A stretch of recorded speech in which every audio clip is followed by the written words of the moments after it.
in China, I've been involved in India, so I've had a great chance to see different projects around the world.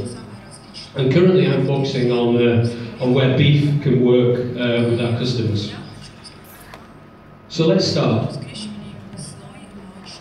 So who's involved in dairy farming in the room? Okay, I'm in the right place. So, dairy farming. I want to talk about dairy farming in a very simplified format. So, what do we sell from a dairy farm? Milk. Okay. And what are our costs when we talk about the profitability of a dairy farm? We're going to get into costs of production here, for my friends listening. What are the main costs of a dairy farm? So feed, forage, what else? Amortizacja. Capital and investment in people.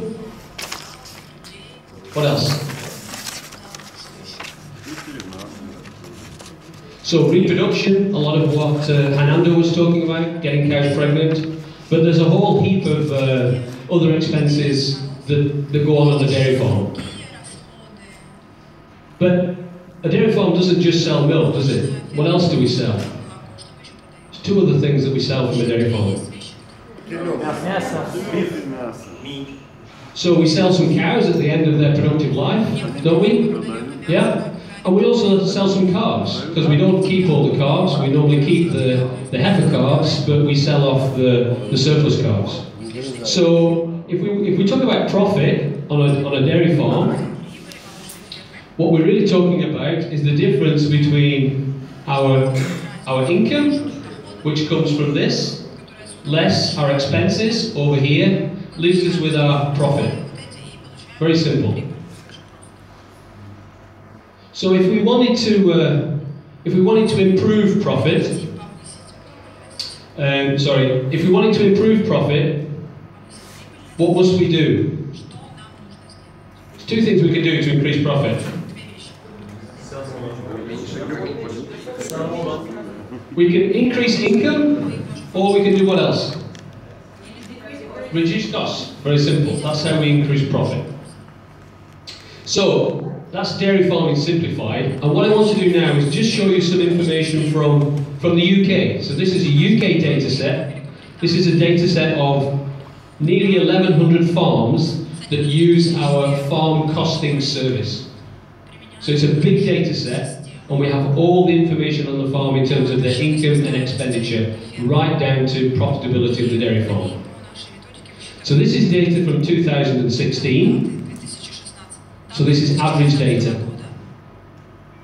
So a typical dairy farm in the UK in 2016 produced about 1.4 million litres of cows, averaging 187 cows.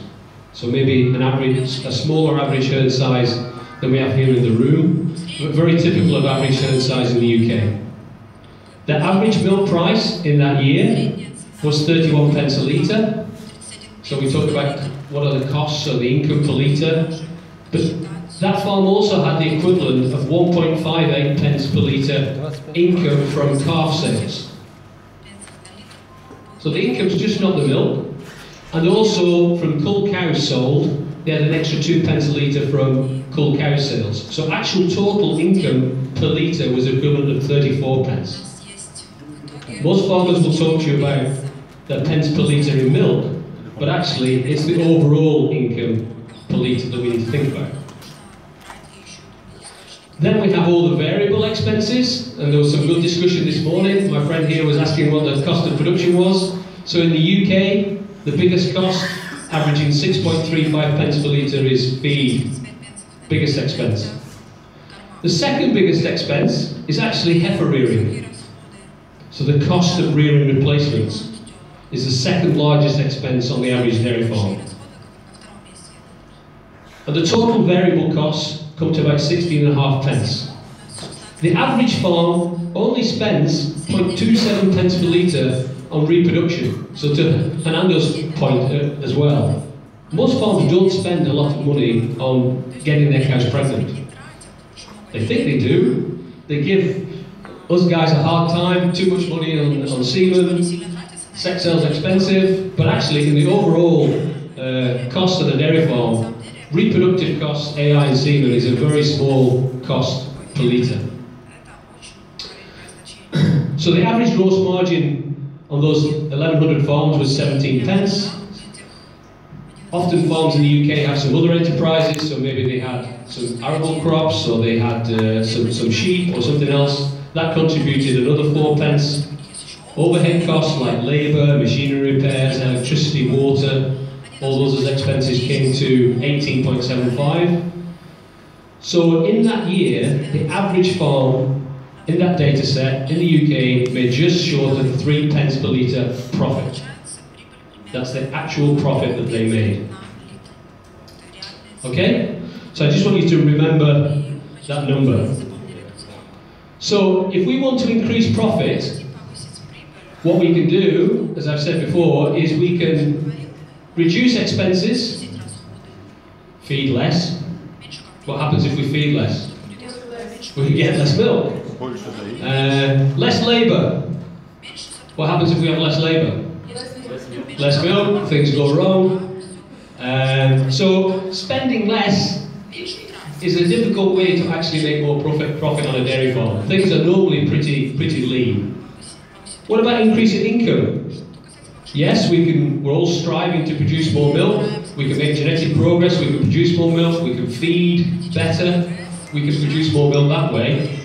But we should also think about the potential of generating income from this byproduct, really, from a dairy farm, which are the calves that we don't need.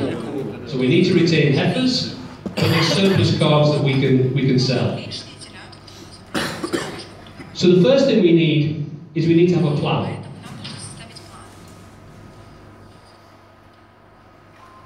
So we talked a little bit earlier about what is the average replacement rate in Russia. I think we heard a figure of 25 to 40%, something like that. Yeah. So we should have a target of a replacement rate for the herd. So somewhere between 25 and 30% would be a good target. Maybe 35 if you want to really if you want to turn your cows over a little bit quicker. That's okay. But if we have too high a replacement rate, what is happening? Why is too high a replacement rate a bad thing? Too many sick cows, that could be a reason for it. But what is the consequences of having a high replacement rate?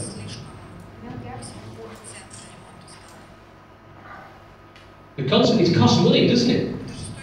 Replacement costs are the second highest expense on a dairy farm. So having too high a replacement rate, replacing 40%, 50% of cows, means you've got to keep a lot of heifers, and that costs a lot of money. That's a big drain on the dairy farm. So having a target of somewhere between 25 and 30% is a good thing.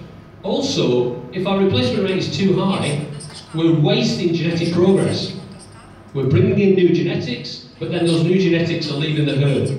Cows don't reach peak lactation until 3rd or 4th lactation. So if cows are leaving the herd before 3rd or 4th lactation, we're losing a lot of potential.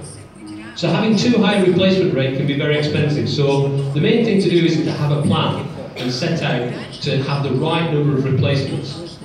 Yes, if you're expanding, you're going to need more, but actually if you're in a steady state, you need to optimize the number of replacements that you have. So again, using this example, if you use conventional semen on your dairy herd, you get heifers, but what else do you get? Bulls. You get bull calves. And yes, your heifers are valuable. They're going to be what you want to be part of your 25-35% replacement rate. But bull calves, Holstein bull calves, are really a byproduct and not worth an awful lot of money. In the UK market, they're only worth somewhere around about £50. Very low price. I don't know what the price of those calves is in Russia, but for us it's a low price. Nobody wants them. They're not very good for beef. And actually, if you've got jerseys, they have no value at all. And actually, some of those jerseys just get killed on farm. But we can produce enough heifers by using conventional semen.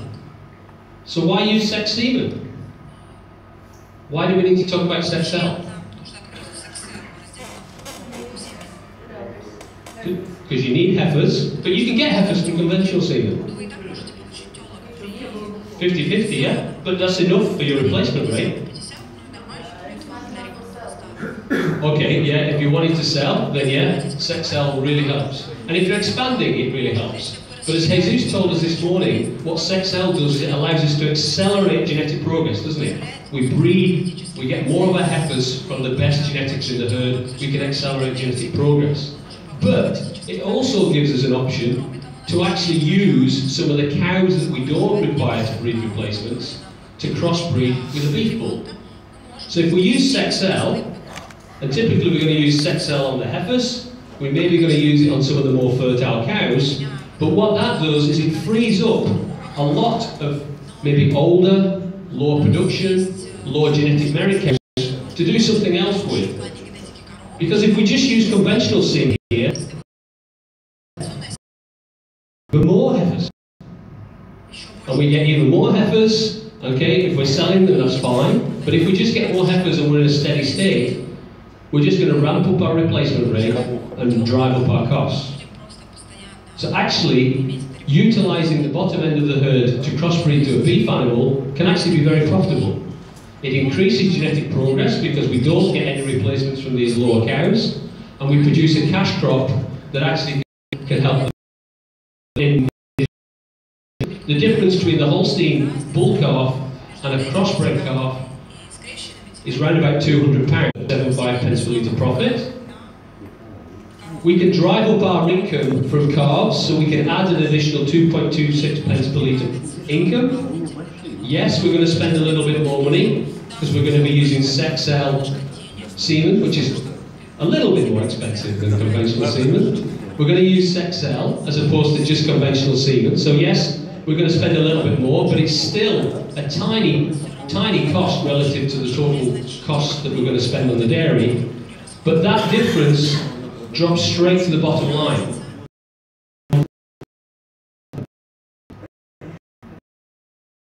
Are we going to spend any more money on machinery repairs? No.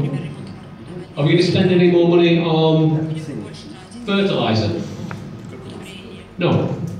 So actually all this additional income that we're going to get up here drops straight to the bottom line. And in the UK example, an extra 2 pence a litre, that's actually another 75% increase in profit. So a lot of UK producers have adopted this system and are driving their profit forward by using beef on the bottom end of their herd. And we now actually have a tool that you can use in your herd. It's called the Heifer Optimizer tool. I think it's on the, Fernando, it's on the Tech Services website, I think, isn't it? It will be there very, very soon, and we have a Russian translated version. And what that does is that's a program. That's a program that allows you to set out your goal. So let's say I've got 1,000 cows. I want a 25% replacement rate. This tool tells you how many animals we need to be breeding to sex cell, how many animals we should be breeding to conventional semen. It then tells us how many animals we can actually afford to breed to beef. We can plug in the value of the beef calf relative to the Holstein bull calf, and it will actually tell you how much extra money we can generate for the dairy. So it's a really nice tool and really lays out what the plan should be for the dairy over the next year. And once you've got a plan, you can then talk about what genetics need to be going into that plan. And that tool's available. It'll be on the Tech Services website. Access to that, and it's in Russian. And I would encourage you to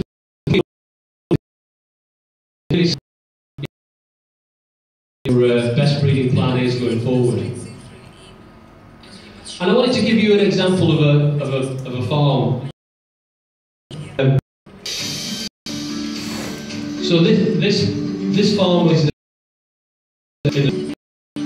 380 Holstein cows, 10,000 litre herd average, or just short of 10,000 litres. And all the bottom end of the cows or fatten them to right the way through to beef. He just sells them at 6 weeks of age.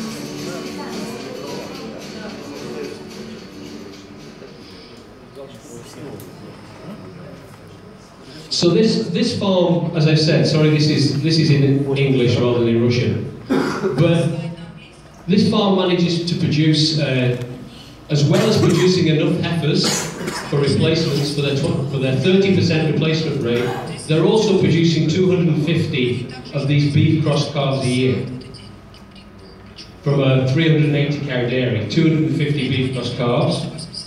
As I said, he sells these calves at 6 weeks of age, and he averages £400 per calf. What does that equate to? Actually, that's the equivalent of 1,480 litres worth of milk per cow. So if you went to a dairy farmer and said, I've got a way of increasing your milk income by 1,500 litres, most dairy farmers would say, absolutely. So this is the equivalent of, I say, 1,480 litres of milk. For the whole farm, it was £100,000 per year. And again, when we converted that into milk, that was the equivalent of 370,000 litres of milk, was actually another 1.5 months milk check.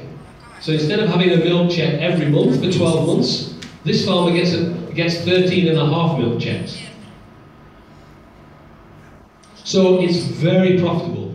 As I've said, this income, most of that income drops straight to the bottom line in terms of profitability. So it's no surprise, I don't think, when we look at our sales of sex semen over the last 7 years, so from 2010, our sex semen sales have grown almost every year. 2016 was a very low milk price year, so we did see a little bit of a drop in 2016. But 2017, it's back up on track. The blue line is beef semen. So we see a direct correlation between how much beef is used on farm with how much sex semen is used. So people are using sex semen not only to drive genetic progress, not only in some cases to expand or to sell surplus heifers, but also to free up poorer cows, which can then be used for crossbreeding to beef to generate a cash crop. 2018, Irving, Oleg, where do you think we'll be in 2018? Up. Okay? Jesus tells us we've got to be at 200,000. So in 2018 we're probably going to be up here. Where will the beef number be? Up. Because customers are using sex semen as a tool to generate cash from beef calves. So what should we use as a crossbreed? There's lots of different choices. You can use Charolais, Angus's, Limousins, Herefords, Simmentals. All of those have been used for crossbreeding on dairy cows. And they can all work. You get pregnancies, you get calves, and these are all different crossbred calves. So they all work to some degree. But what's most important is actually finding a breed that works really well and finding people within that breed. So it's exactly the same as using Holsteins. You wouldn't just use any Holstein. You want to use the best Holsteins, the bulls that have been tested. So the most popular breed for us is this breed called the British Blue. I know they're white, but actually they're called British Blues. The reason why they're called British Blues is the calves come out blue. The calves are blue raw. But as I said, the most important thing is actually to use, whichever breed you want to use, is actually to use the right bull within the breed. So if you look at calving difficulty, for example, you can see here that the Hereford and the Angus, on average, are the easiest calving breed. You're going to get less calving difficulties with those breeds. and more calving difficulties with things like Simmental and Charolais. But the most important thing to see on this slide is actually the variation within the breed. So you can use an Angus bull and still, if you're unlucky, pick out an Angus bull that's going to give you more difficult calvings. Difficult calvings a good thing on a dairy? No. So we really want to avoid difficult calvings. So we can do that by using the right breeds, but more importantly, we should be using bulls that have been tested the same way as we use Holstein bulls that have been tested or genomically tested. We want bulls with actual data. So we have a program where we've been testing our beef bulls across dairy carriers for over 40 years. So we have a huge amount of data. We've tested lots of bulls. So these are all British blue bulls. Average calving difficulty with the breed is 3%. But you can see we found some very, very bad bulls. Worst bull was 16% difficult calvings. Would you like to use a bull at 16% difficult calvings? No, no, never, I hear. So these bulls were all culled. They never made it into our program. But we also found some bulls that were very, very easy calving. Less than 1% calving difficulty. Would we like to use those sorts of bulls? Absolutely. They're going to give less problems than these bulls by a long way. So it's rather than just saying, I'm going to use this breed, I'm going to use Angus, or I'm going to use Blue, or I'm going to use Limousin. The important thing is you use bulls that are proven with data on how their calving ease works. Same with gestation length. When a cow's pregnant, what is she not doing? She's pregnant, she is not producing milk, is she? So what we don't want is we don't want cows pregnant longer than they need to be. There are big breed differences in gestation length, with breeds like Blondie Aquitaine and Limousin on average being nearly a week longer than some of the breeds like Hereford and Angus. A week's milk is a significant amount of milk, so you don't want cows pregnant longer than they need to be. But again, there's massive variation within breeds. We find huge variation within breeds.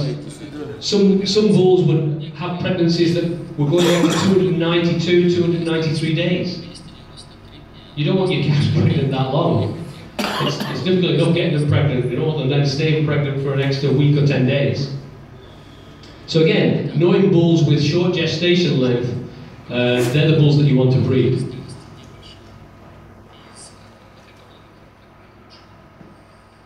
For us, when it comes to the values of the calves, we see variation in the value of the calf when they're sold, typically around about 6 weeks of age.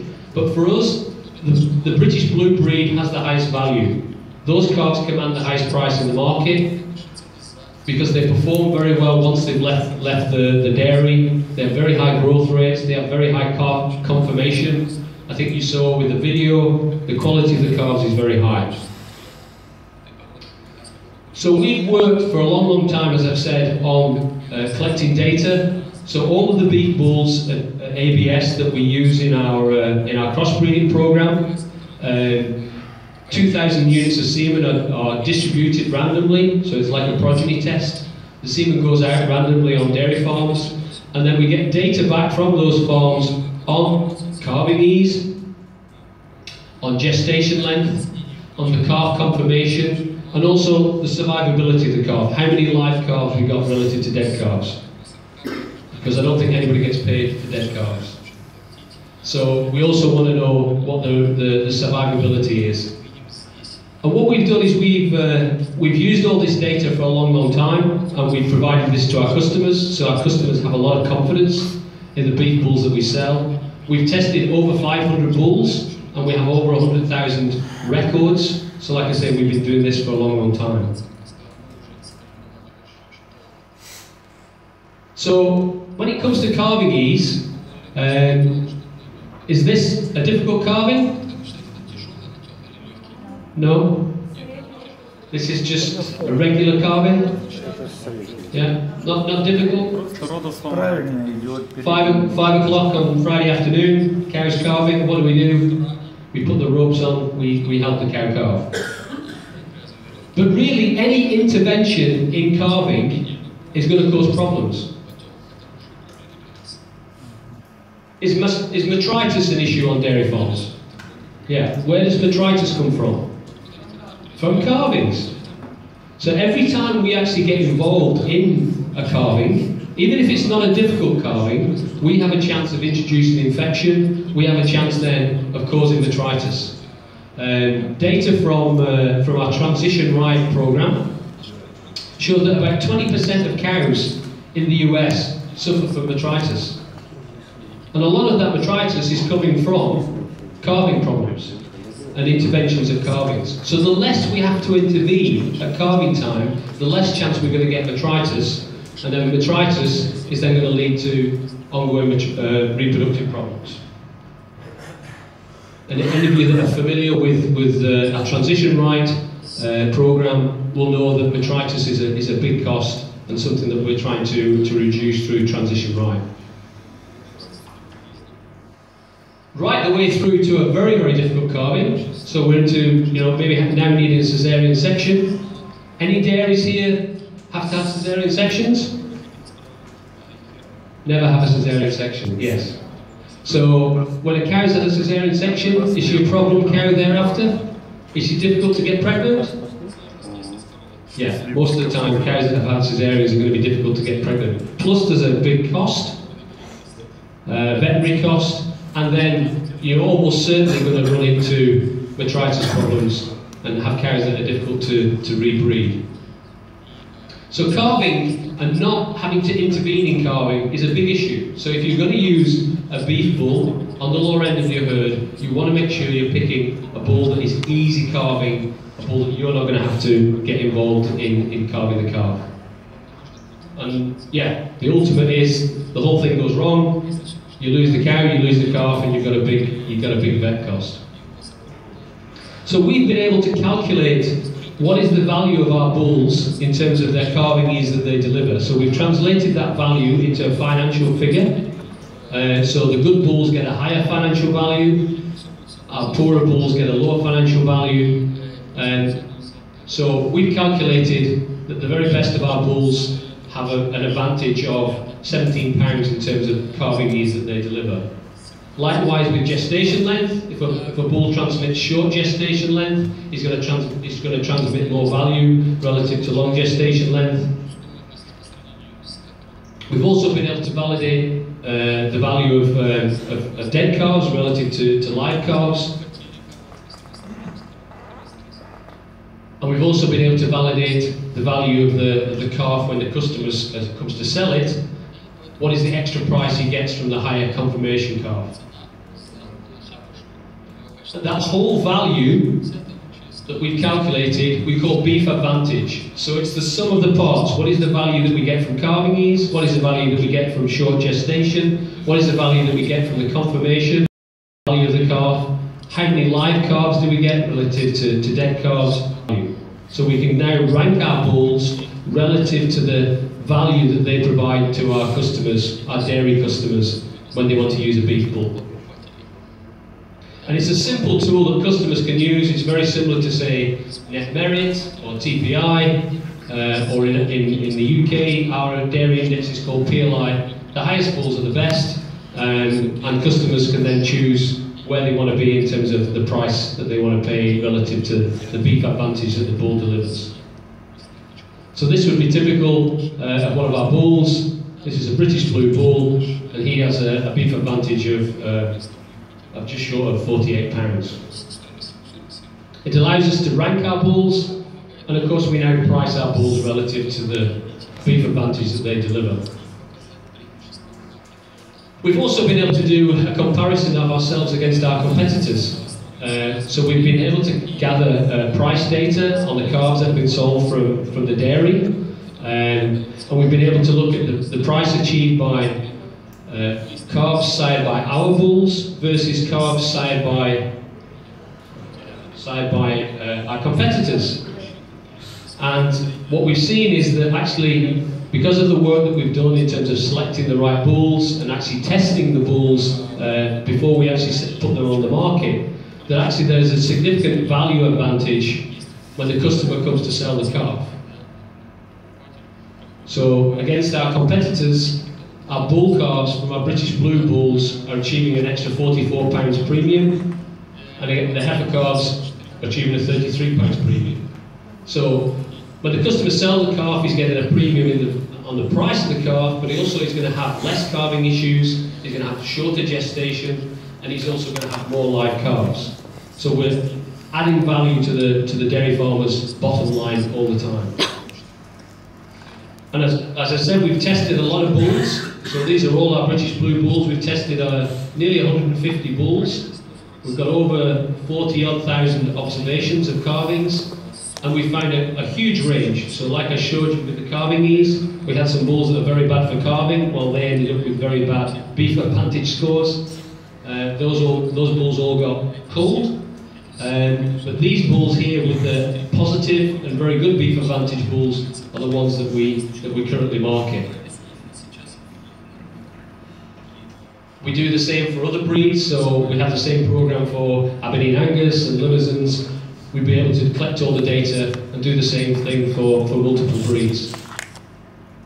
So beef advantage is very similar to, like I say, net merit or PLI or TPI. It's an index for beef bulls when used on dairy cows. We can see actually there's £100 difference between the best and the worst bulls that we market today. But actually between the bulls that we culled and our best bulls, there's £150 difference to the dairy farmer in terms of value. I can't remember what that says in English.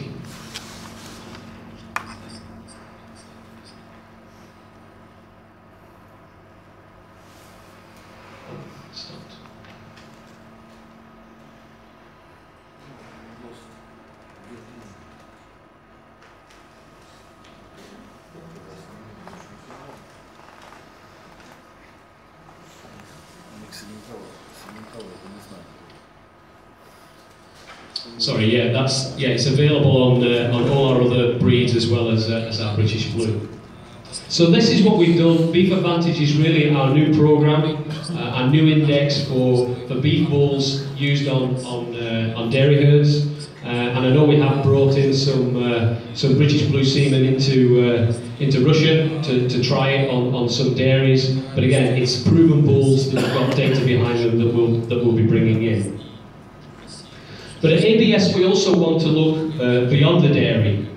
We want to look at how these animals perform once they've left the dairy, because some farms are very interested in actually taking these animals all the way through to beef production. So we're now looking at collecting data on growth rates, on feed efficiency, and actually the ultimate value of the carcass. Because we know that will create pull-through. So even if you're selling the calves to somebody that's going to rear the calf, if they know that calf will grow quicker, or if it will eat less to get to a given weight, that's going to be higher value for the dairy farmer and the person buying the calves. We know we haven't made a lot of genetic progress when it comes to beef production. If we compare ourselves to the pig producers, we've done very poorly in terms of genetic progress in beef. If you look back at 1962, average pig producer was producing about 14 piglets per year, and it was taking about 400 kilograms of feed to produce each pig, sorry.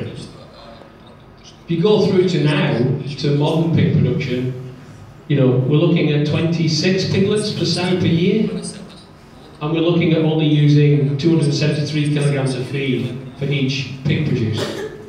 So the pig industry has made huge progress when it comes to genetics. And I like this picture because it's very visible. That's your 1962 pig, very fat, not a lot of lean meat. This is your 21st century pig, very, very different from its predecessor.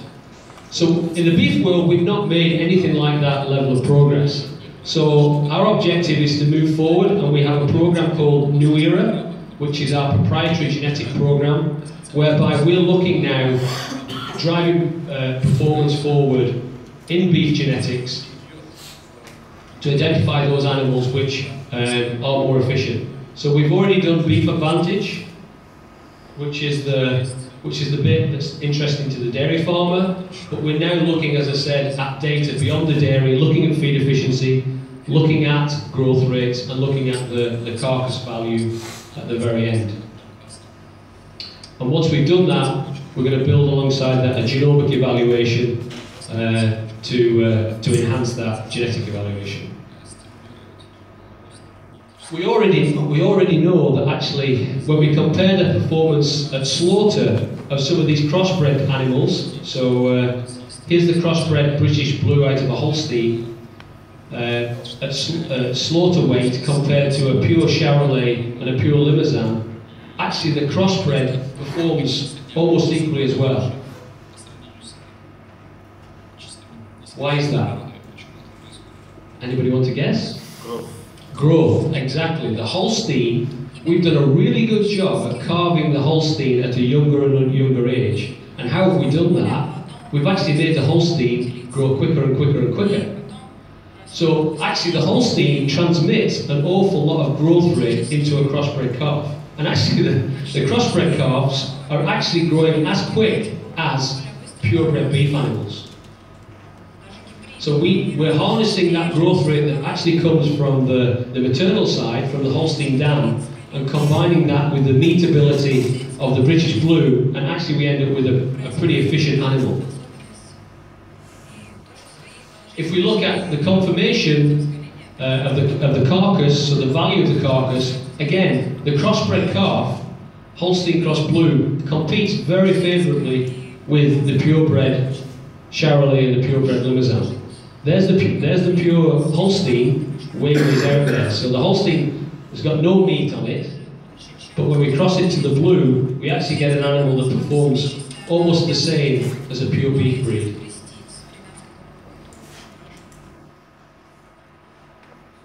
Go past the slide. So we've been able to build indexes, proprietary indexes within our New Era program that are starting to identify genetics that perform really well once they're outside of the dairy. So beef advantage is for the dairy farmer, but then beyond the dairy we're developing indexes which show which animals perform really well in terms of growth rate and carcass value. So this is a program that we've been running in the UK with a company called Blade. And these are Angus bulls that we've identified, and these Angus bulls here are delivering a lot more value to Blade in terms of the performance of the crossbred calves. And we have data to validate that. So this is growth rate data of, this is actually Angus cross calves in the rearing unit. You can see them growing at 0.9 of a kilogram a day. Here's all the different sires along the bottom. These are some of our sires and some competitor sires. But you can see huge variation between the best and the worst. If I'm a beef producer, which calves do I want? Do I want these? Or do you want these? You want the ones at the left-hand end, which are growing very, very quickly. So this is what our index is identifying. It's identifying those animals which grow quickly, eat less, and are worth more money at the end of the day for the meat producer.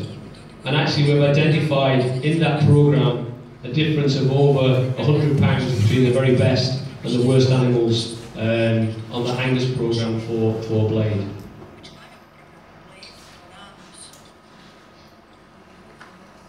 So as I said, we started our own proprietary program. We've actually set up our own nucleus program for British Blues.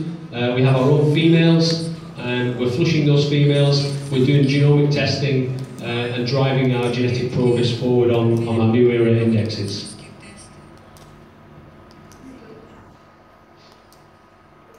Okay, I'm going to stop there. Thank you very much.